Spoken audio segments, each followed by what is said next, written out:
"You look sad, sir," said the little girl across the train aisle. The billionaire didn't expect that she'd change his life forever.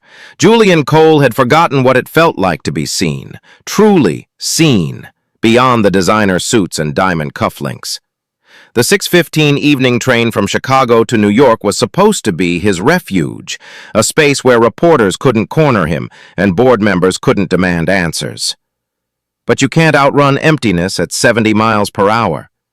When a small voice cut through his isolation, he didn't know that a 6-year-old girl in a worn red sweater would teach him what decades of ruthless success never could: how to be human again.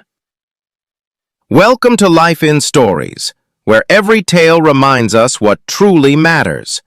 If this story touched your heart, please subscribe and hit that notification bell so you never miss a moment of hope and inspiration.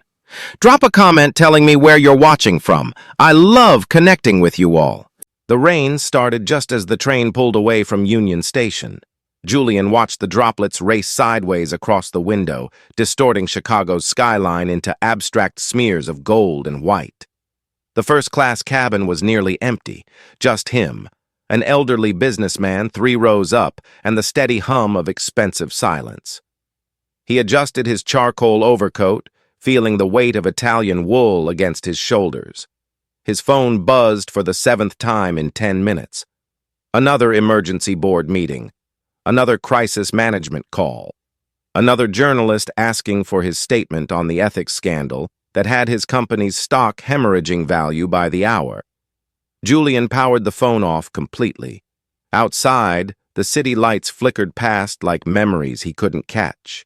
His penthouse where his wife no longer lived, his office where his son used to visit during college breaks, the restaurant where he'd sealed his first major acquisition and destroyed his last remaining friendship in the same evening. He looked like power itself. Platinum cufflinks catching the cabin's dim light. A watch worth more than most people's annual salary, a face that had graced the covers of Forbes and Fortune. But his reflection in the rain-streaked glass told a different truth. The lines carved too deep around his eyes. The tension locked in his jaw. The hollowness behind a stare that had once commanded boardrooms full of men twice his age. 3 months since Rebecca filed for divorce.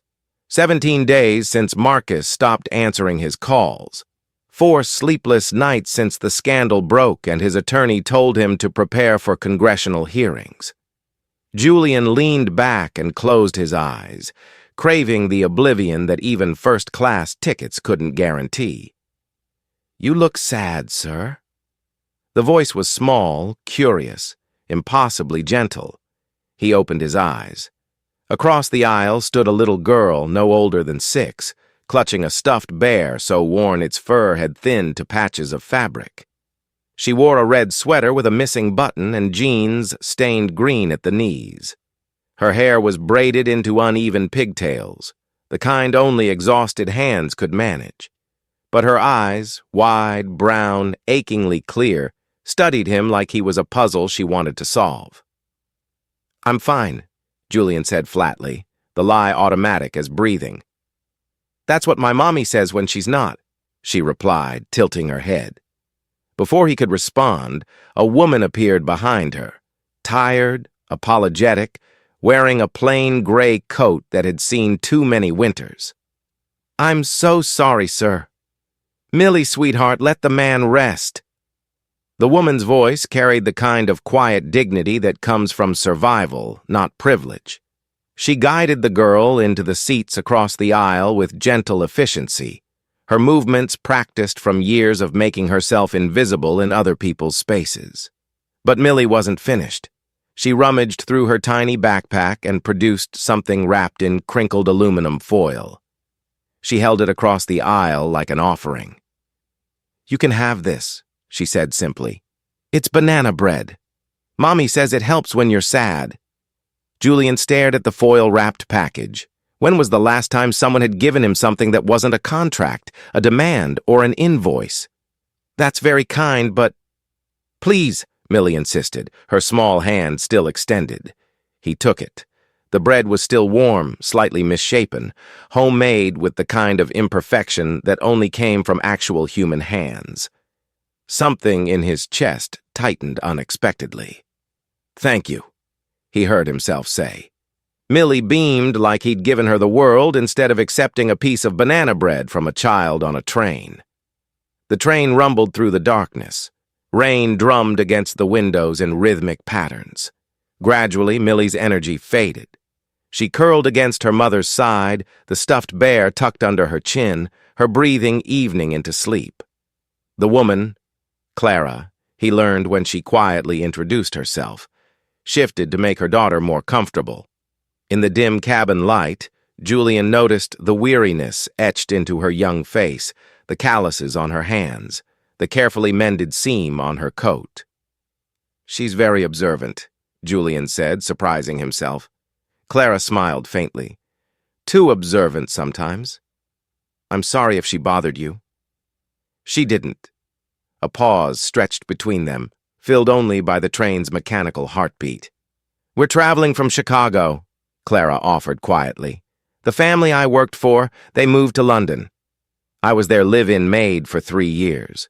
Julian caught the past tense, the careful neutrality in her voice. "They didn't take you with them?" "Immigration complications," she said simply. "So now we're starting over." She didn't say it with bitterness, only resignation.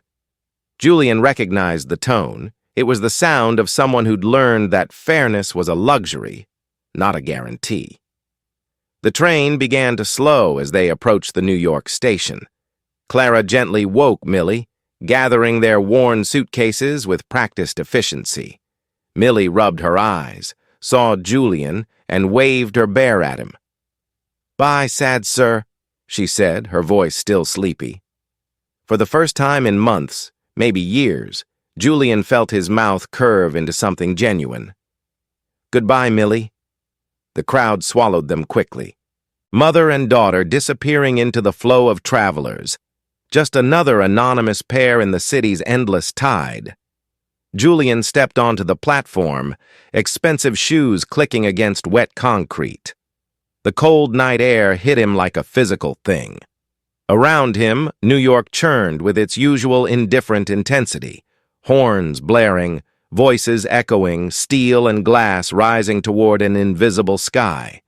But as he walked toward the taxi stand, collar turned up against the autumn wind, he couldn't shake the echo of that small, honest voice. "You look sad, sir." 3 words from a stranger's child.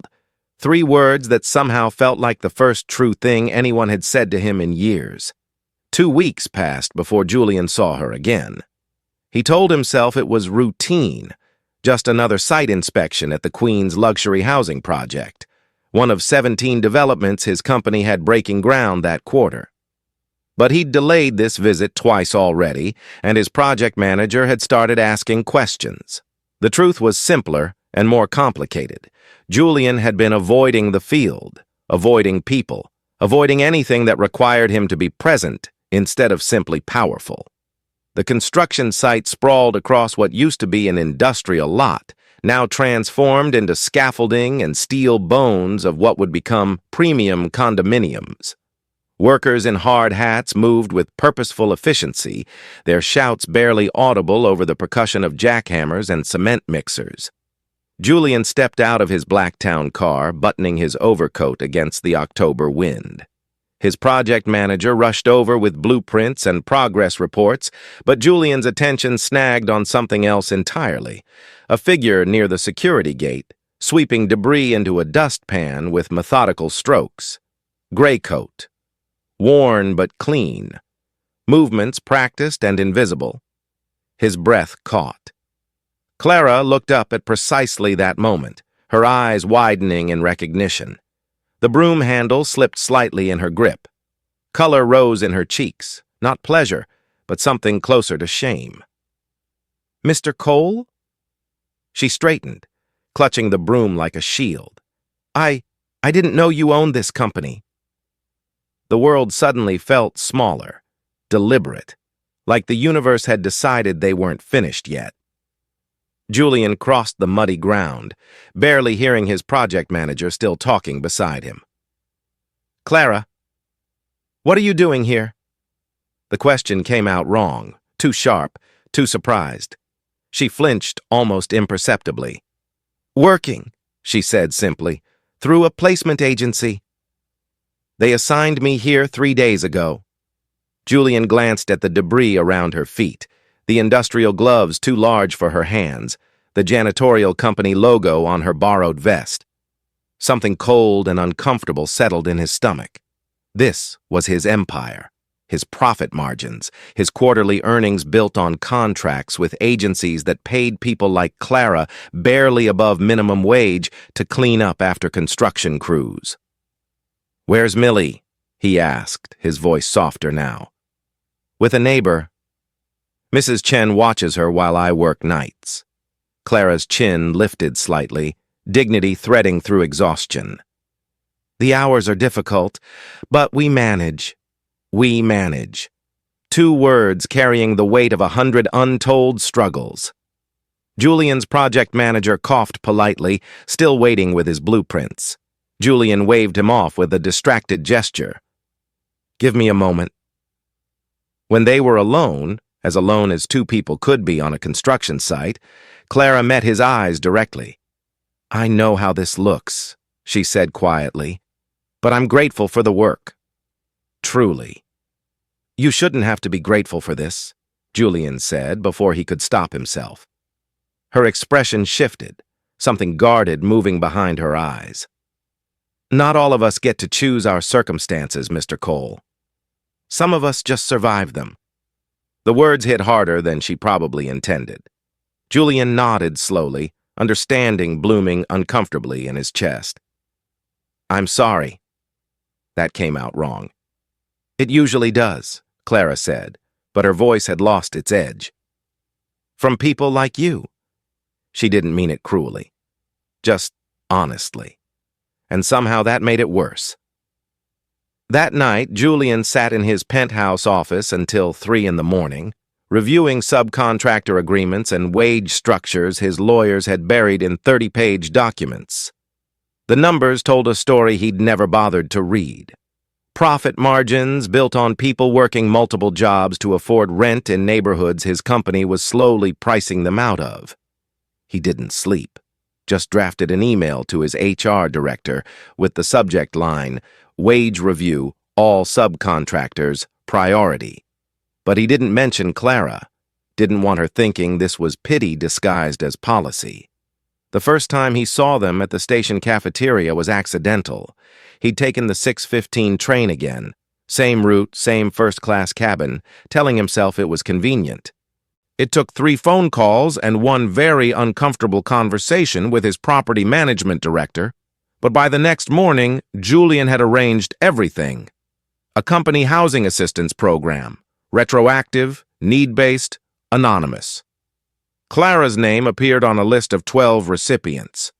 Her rent would be covered for 6 months, with options for renewal based on employment status. Clean, professional, helpful. Julian told himself it wasn't charity. It was corporate social responsibility.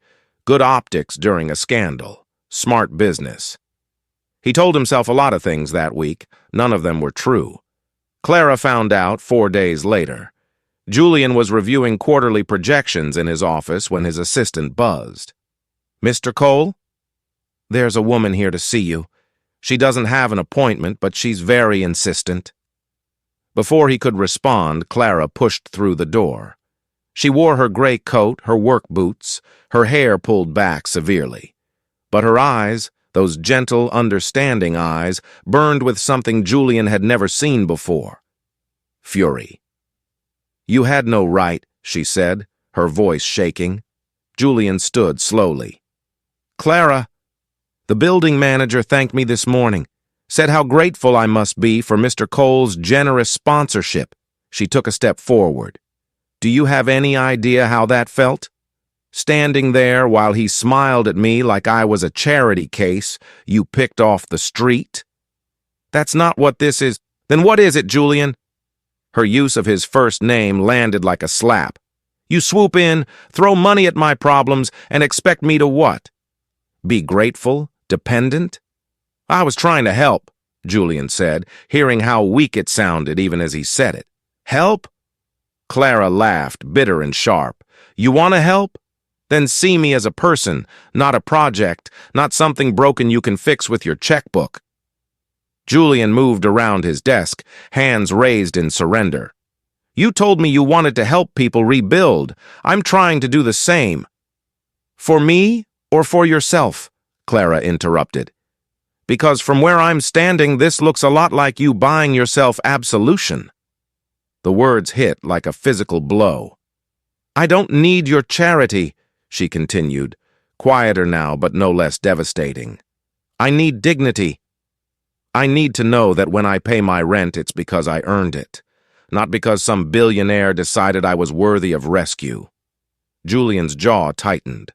So what? I should have just let you and Millie live in a basement? Pretended I didn't know?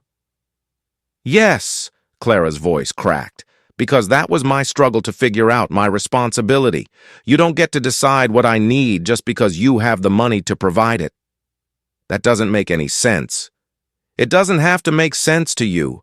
It just has to be mine. Silence filled the office like smoke.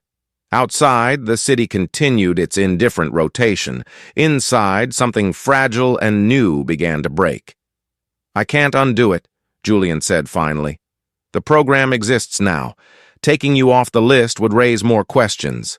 Then I'll pay it back, Clara said flatly. Every dollar. I don't care how long it takes. Clara, that's not necessary. It feels like a debt I'll never repay, she whispered. And for the first time, he saw tears threatening at the corners of her eyes. Don't you understand? You've made me small, made me into someone who needs saving. And I've spent 6 years trying to be anything but that.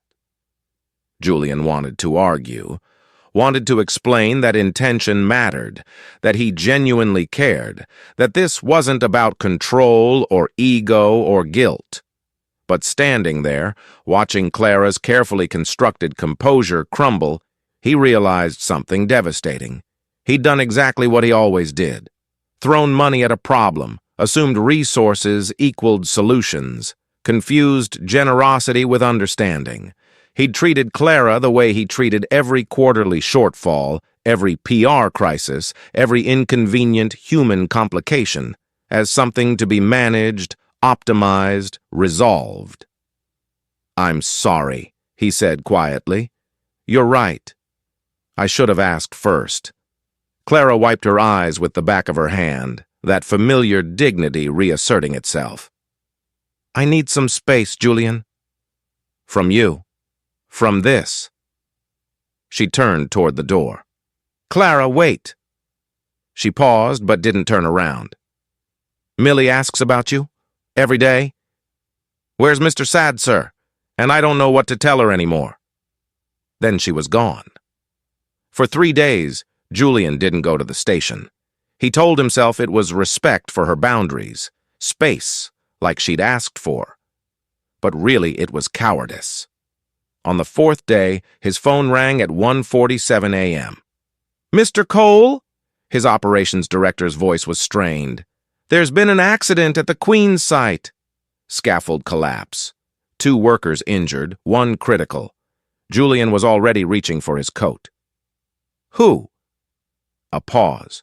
Papers shuffling. Then, Clara Hart. Sir, she was cleaning the east wing when it happened. The phone slipped from Julian's hand. He was in his car before he remembered to breathe. The hospital lights were too bright, too sterile, too much like everything Julian had spent months trying to escape. He'd left the accident scene soaked in rain and panic, his expensive coat ruined with mud and someone else's blood. The ambulance ride blurred into a sequence of sirens and Clara's labored breathing, her hand gripping his with surprising strength. Millie, she'd whispered, eyes unfocused from pain and shock. She's at the station. Mrs. Chen's cafe, please, don't let her be alone. I won't, Julian promised, his voice rough. I'll stay with her, I swear. Clara's grip loosened as the paramedics increased her sedation. Julian watched her eyes close, fear clawing at his chest in ways no boardroom battle ever had. This wasn't something he could negotiate. couldn't buy his way out of, couldn't control. All he could do was keep his word. He found Millie exactly where Clara said she'd be. The station cafe was closing, chairs already stacked on tables.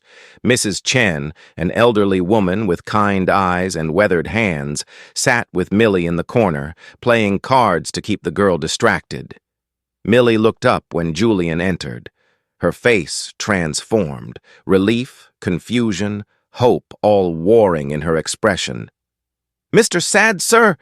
She scrambled down from her chair and ran to him, her small body colliding with his legs in a fierce hug. "Where's Mommy?" Julian knelt, bringing himself to her eye level. His throat tightened around words he didn't know how to say gently. "Your mom got hurt at work," he said carefully, "but the doctors are taking very good care of her. She asked me to stay with you until she's better." Millie's lower lip trembled. "Is she going to be okay?" "Yes," Julian said, making it a promise even though he had no right to guarantee anything. "She's going to be okay." Mrs. Chen touched his shoulder gratefully, murmuring something in Cantonese before gathering her things. Julian lifted Millie, stuffed bear and all, and carried her to his car.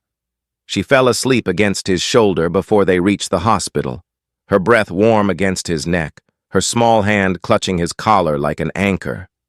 The children's ward had a waiting room painted in cheerful yellows and blues, with toys scattered across low tables and books lining crooked shelves. Julian sat with Millie through the long hours of surgery, reading stories he barely comprehended, his mind half with the sleeping child and half down the corridor where Clara fought through complications from internal bleeding. Dawn was breaking when the surgeon finally emerged. "She's stable," he said, exhaustion evident in every syllable. "Lucky, all things considered. 6 weeks recovery minimum, but she'll heal." Julian's legs nearly gave out with relief. When they let him see her, Clara was pale against white sheets, an IV threading into her bruised arm, monitors beeping steady rhythms. But her eyes were open, searching. "Millie?" she whispered. "Safe. Sleeping in the children's ward." Julian moved closer. "I didn't leave her. I promised." Clara's eyes filled with tears. "Thank you." "Don't," Julian said softly. "Please. This is my fault. My site, my contractors, my—" "Stop." Clara's hand found his, her grip weak but intentional. "Just stop trying to carry everything alone." Millie appeared in the doorway, rubbing sleep from her eyes. She saw her mother and burst into tears, the good kind, the relieved kind, and scrambled onto the bed with help from a nurse who pretended not to notice the rules being broken. "You're okay, Mommy," Millie said, burying her face in Clara's neck. "Mr. Sad Sir stayed with me. He read me 7 books." Clara looked at Julian over her daughter's head, something soft and unguarded in her expression. 7 whole books? "She's a tough negotiator," Julian said, his voice thick. Millie pulled back, studying Julian's face with that same intense curiosity from the train. Then she smiled, bright and certain. "You don't look sad anymore," she announced. The words hung in the air like revelation. Julian realized with startling clarity that she was right. Somewhere between the train and the hospital, between confrontation and crisis, between trying to fix and learning to be present, something fundamental had shifted. He wasn't sad anymore. He was alive. Clara recovered slowly over 6 weeks of physical therapy and stubbornness. Julian visited daily, bringing Millie after school, staying for dinner from the hospital cafeteria, listening more than he spoke. During one quiet evening when Millie dozed in the visitor's chair, Clara told him about her dream. "Before Millie was born, I wanted to open a daycare," she said, watching her daughter sleep. "A safe place for kids whose parents work jobs like mine. Somewhere they wouldn't have to sit in cafeterias or stay with strangers. Little steps learning home," she continued softly. "That's what I'd call it." Somewhere small feet could grow. Julian listened to the longing in her voice, the deferred hope, the dream she'd shelved to survive. This time he didn't jump, didn't fix, didn't assume. "What if I helped?" he asked carefully. "Not as charity, as a partnership. You have the vision and the heart. I have resources. We could build it together." Clara studied him for a long moment. "You really don't give up, do you?" "Not when something feels right." She smiled, slow and genuine. "Okay, but I run it. My rules, my way. Deal." 6 months later, Little Steps Learning Home opened 3 blocks from the station.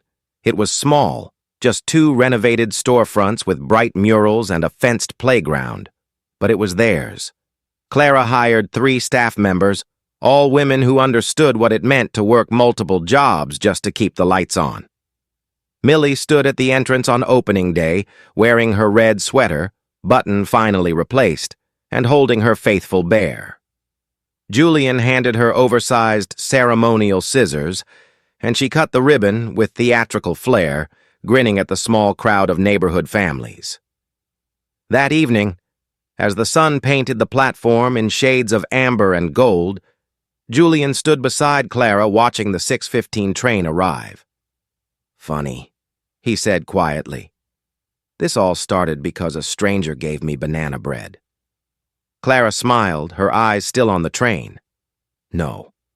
It started because you listened." A small hand tugged his sleeve. Millie stood there, holding something wrapped in familiar foil.